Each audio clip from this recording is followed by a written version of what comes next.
No podemos ver la magia, pero sí percibirla. Las calles abarrotadas de gente, el zumbido de una abeja posándose sobre una flor, el agua chorreante llenando la bañera,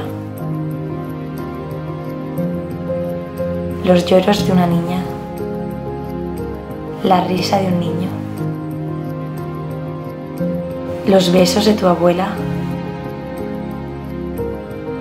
el sentimiento al oír una danza clásica.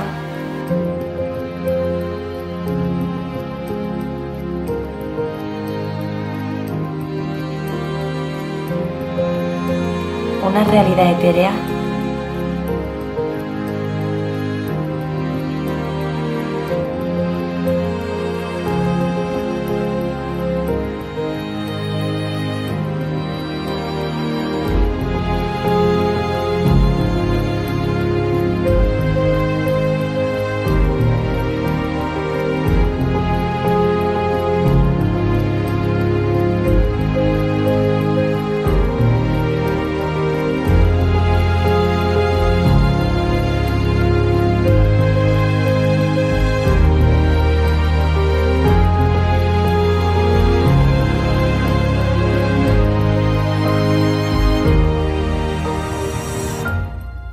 se desvanece.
Ahora puedo oírlo.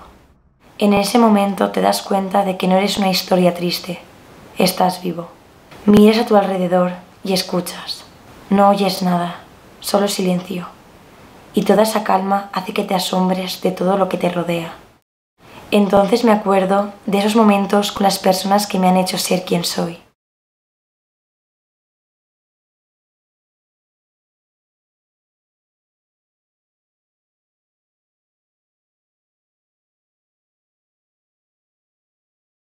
De todo el recorrido.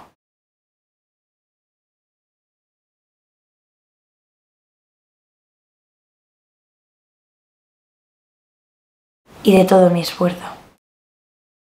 Y en ese instante me doy cuenta de que siento.